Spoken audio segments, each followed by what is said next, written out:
Ladies and gentlemen, hey, hi, how you doing? Welcome back to the channel. Thank you so much for stopping by. With the Season 5 update here in Warzone, we of course saw a pretty significant meta update that sort of made everything a lot more competitive amongst the general categories, close range, long range, everything in between. And with that, today we are breaking down the new top 10 best loadouts you want to be running here in Warzone after Season 5's update. And we're starting first with one of my favorites right now. It's a combination of the TAQ-V and the ISO, both just phenomenal weapons, right? Real quick before we break down all the weapons and all the attachments and everything, same thing on every single setup here today is the perks and equipment. I run smokes, I run semtexes. Smokes obviously can be used as the answer to everything. You're getting shot, throw a smoke. You need to rotate, throw a smoke. You need instant cover, throw a smoke.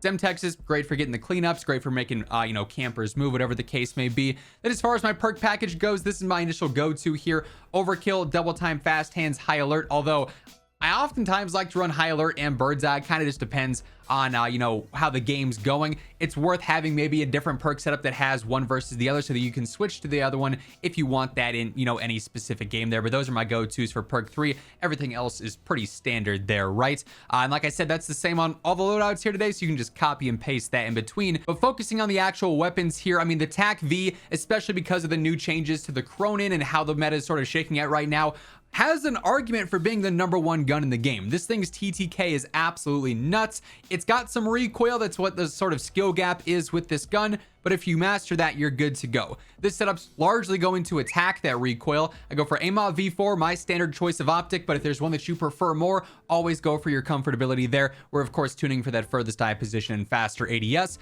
I go for the combat rear grip, and this is what I opt for instead of high velocity. I would love to have high velo on the setup, and if you're super comfortable with the control, you can definitely flip it to high velocity instead of the combat rear grip, but having this for that better recoil control, I find to be pretty clutch. 50 round drum, pretty standard extended mag there. Ripper underbarrel for the better stabilization and stability, just making this gun a lot more consistent over the mid to long range. Then I go for the Talon suppressor, which is a heavier suppressor, meaning it's going to give me the velocity and the range just like all the other standard suppressors, but also some added control as well. And that's extremely convenient for trying to make this gun easier to use over longer ranges. So this thing is an absolute beast. And then the ISO 45 setup, I've kind of gone back and forth with my go-to preferred here. I sometimes have dropped the lock shot KT85 and thrown on like a blue dot, and that's totally preference based. If you don't like the irons, you could drop a muzzle, you could drop the laser and put on an optic of your choice, but I like this setup. It is snappy, it's fast, and it fries up close, and it's clearly the best SMG right now. So KT85 helps out with that control in like some of the longer close range or some of the mid range there, just makes it nice and easy to use. 7mm laser for that faster ADS and sprint to fire. 45 round extended mag, pretty standard yet again. Sheer rear grip for the better ADS and sprint to fire. Cheetah stock for better sprint speed, strafe speed, ADS speed, even some crouch speed on there, just helping out a ton with the mobility. This is a setup that we've talked about before. It's still putting in the work here in Season 5. Thing's an absolute beast. Loadout number 2 is definitely one that takes some skill to get used to, but boy, if you master it, you're gonna be feeling good. It's the 7.62 Lachmann and the Lachmann sub. It's the Lachmann duo here. Now the MP5 caught a slight nerf, still a phenomenal SMG though. My go-to setup here hasn't changed a whole lot here. I have gone again back and forth between using a stock and overpressured ammo, or even frangible as well to stop enemies from running away in certain instances and being able to heal there, but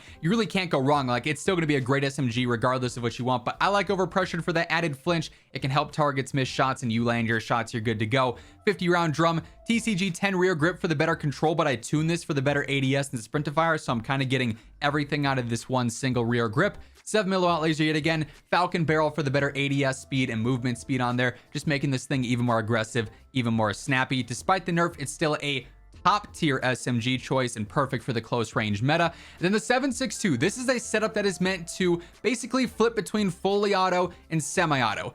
Fully auto is not usable past like 50 meters. Just straight up, you are not going to be able to control that and land shots consistently, and that's why the TTK is so broken on it. The fully auto 7.62, nothing comes close to that TTK.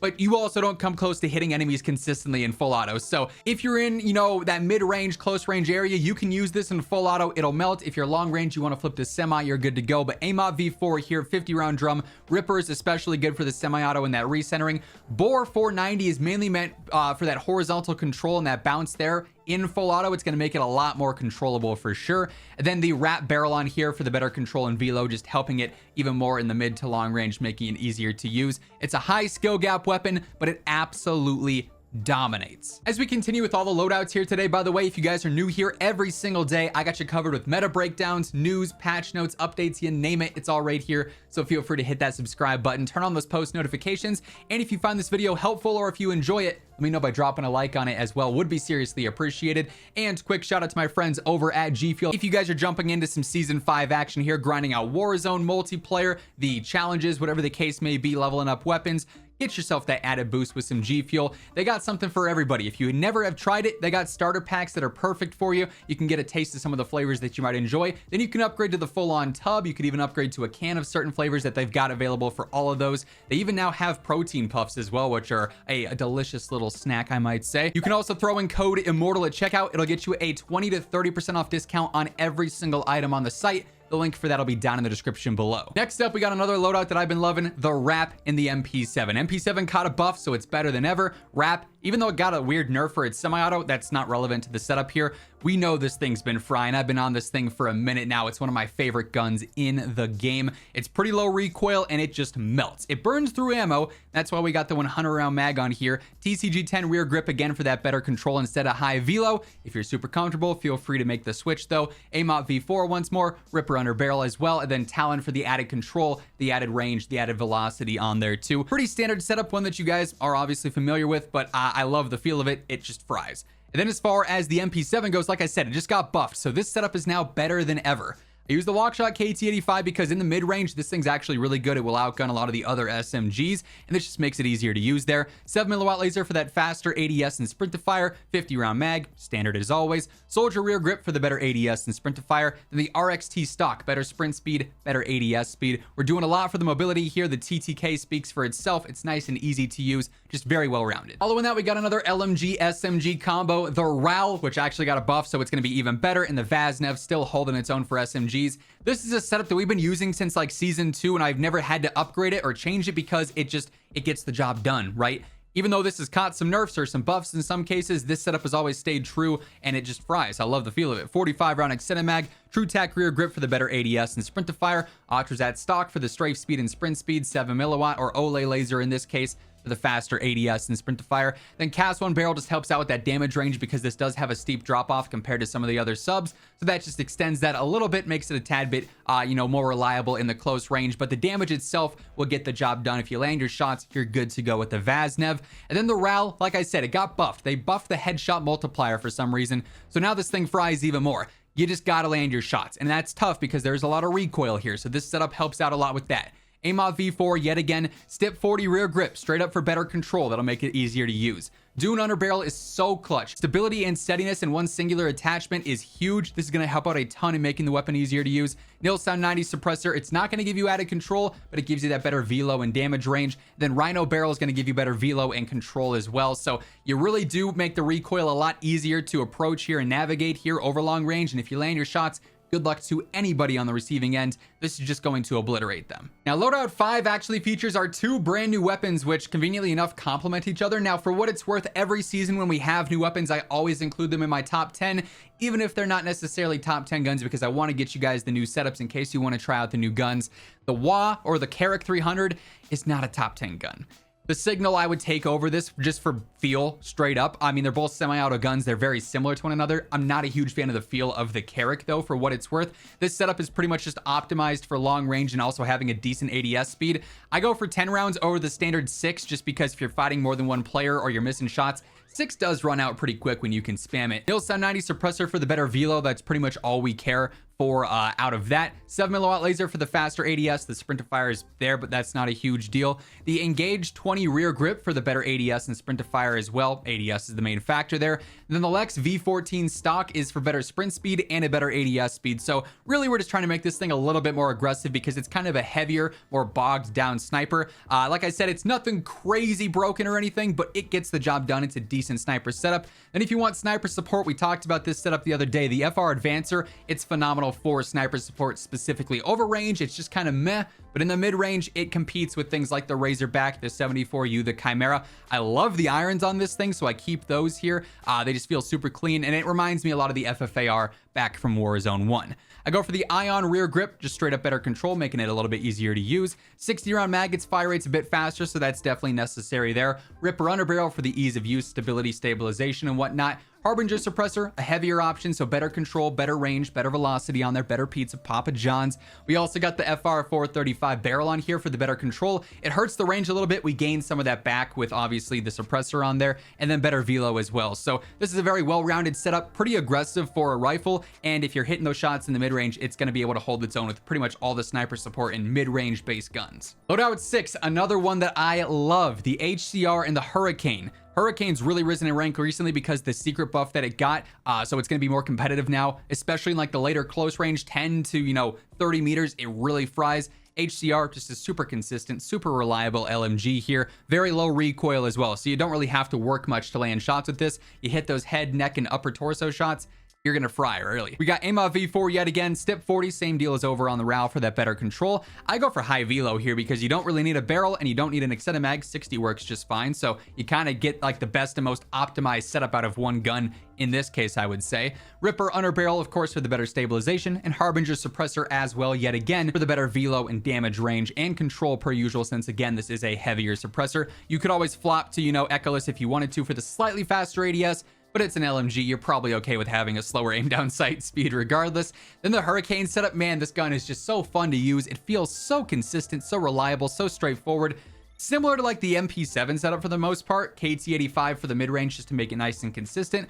Olay laser on here. Because we already have a 50 round mag by default, we can use overpressured ammo, get that extra flinch, cause our enemies to miss a couple of extra shots.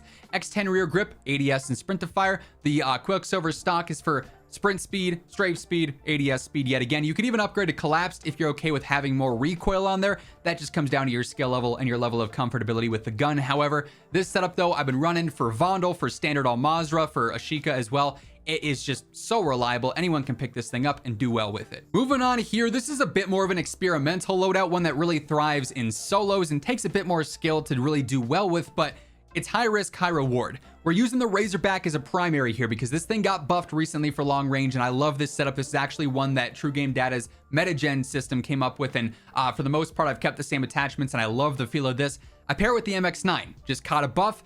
Small magazine size though, so for trios and quads, it's gonna be tough to fully utilize unless you're just a top tier player. But if you can get the hang of this thing and know when to engage with it, know how to navigate it, it works. Its TTK is great. Razorback though, I love the feel of this setup. It's super easy to use. We got the AIMOT V4, we got the Komodo heavy compensator. This only focuses on horizontal, which means that your vertical control is gonna be super predictable, so you can just pull down and it's gonna shoot straight. We also go for the unique proto underbarrel here for the stabilization and stability. It's gonna make the gun a lot easier to use. High velocity just to make it nice and consistent over the mid to long range. 60 round mag, it'll run out quick because the fire rate. The MX9 setup, we really just focus on mobility because this thing is so straightforward. I hate the irons on the AUG platform guns though, so I gotta go for the Blue Dot here. It's the perfect optic for close range. It works just fine, but again, use whatever one you're the most comfortable with. S901 barrel, better range, better movement, better velocity, a great trio to have for an SMG. 32 round mag, as mentioned, you have to be running this. Q900 rear grip, ADS and sprint to fire. Then I also got the C11 riser for the ADS and sprint to fire as well. So this thing's snappy, this thing's quick.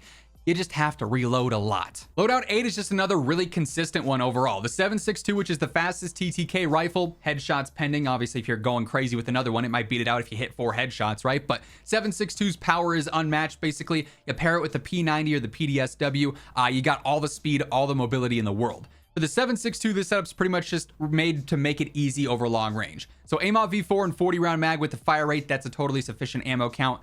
High velocity for the better consistency and hit reg feel over the mid to long range. Ripper underbarrel, better stabilization, of course. Talon suppressor for that better control, better velocity, better range. Really just helps out, makes it so that, when you're fighting 70, 80 meters, you're going to be able to land shots consistently. Then when you're trying to get to your next point of interest, when you're trying to rotate or push those close range, engagements, this is the gun. The P90's got the smoothment, as I like to call it, because it just flies and its TTK is pretty good, so it can fry as well.